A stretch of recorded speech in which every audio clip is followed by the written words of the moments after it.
राधे राधे। दर्शन कीजिए पनिहारी कुंड के। ये पनिहारी कुंड है और यहीं से नंद महल में जल जाता और पूरे नंदगांव को जल जाता, क्योंकि द्वापर युग में कोई नल और ये जो अभी बोरवेल चल रहे हैं ये सब सुविधा नहीं थी, और कुओं का और कुंडों का ही पानी पिया जाता। जब हमारे नंद बाबा गोकुल छोड़ के नंदगांव आए तो पीने के जल की सुविधा के लिए सर्वप्रथम यहाँ पर कुंड 55 कुंड खोदे, लेकिन यहाँ पर सभी कुंडों में खारा पानी मिला, और आखिर में जो 56वां कुंड पनिहारी कुंड खोदा तो इसमें मीठा जल निकला।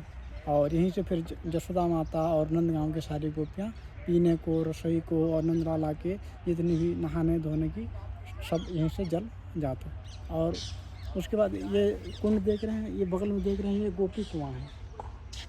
ये है गोपी कुआँ। हाँ, प्राचीन गोपी कुआँ है। इसी के कारण ये उसी जल भरने का स्थान है। फिर उसके बाद जब लाला बड़े हुए, यहाँ पर सर्वप्रथम पनिहारी कुंड में ये घना जंगल है, यहीं पर छोटी छोटी गायों को चराया।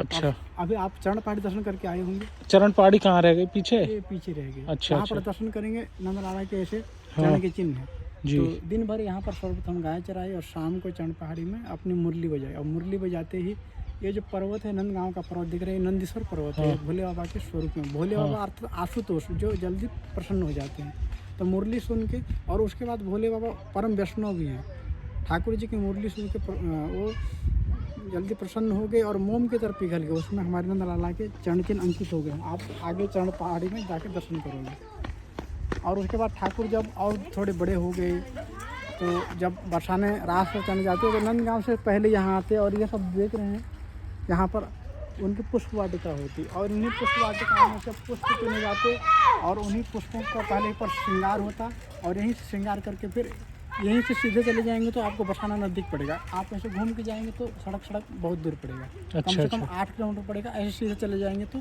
मात्र एक कोसर था 3 किलोमीटर पड़ेगा। तो यहीं पर ठाकुर जी का श्रृंगार होता और यहीं से सीधे गहवर वन निकल जाती। गहवर वन, हाँ, सुना है।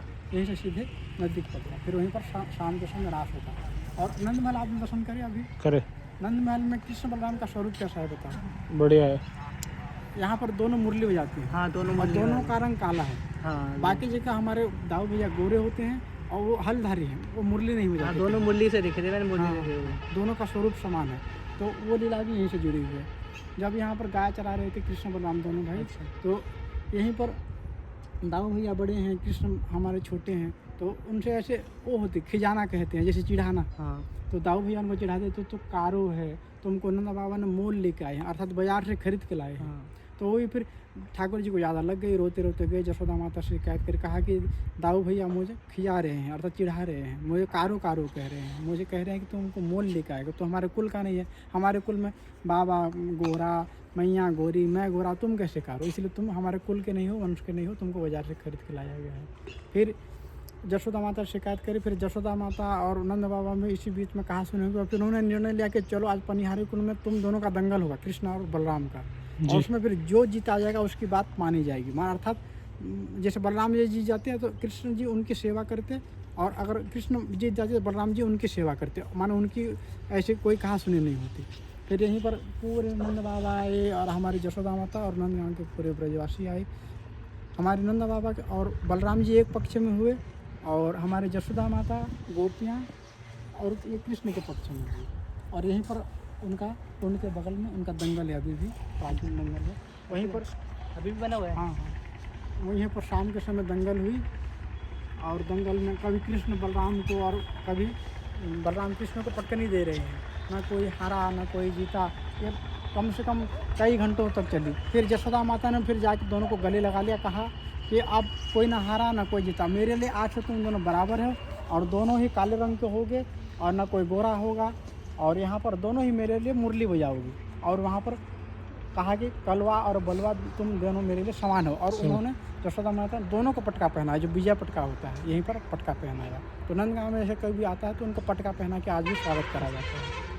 और जैसे ही दंगल हुआ और जैसे उन दंगल देख कर सभी ब्रजवासियों को, नंद बाबा जसोदा माता को बहुत खुश हुआ। और दंगल होने के बाद यहाँ पर खीर, चीली और साग का प्रसाद हुआ। अभी भी ब्रजवासियों में कोई बड़ा आयोजन होता है तो उसमें खीर, चीली और जो सूखी सब्जी का प्रसाद अभी भी होता है, वो प्राचीन परंपरा है। तो वो यहाँ पर आप बगल में रासमहल देखेंगे, ये गोपी कुआँ और ये पनिहारी कुंड और ये दंगल।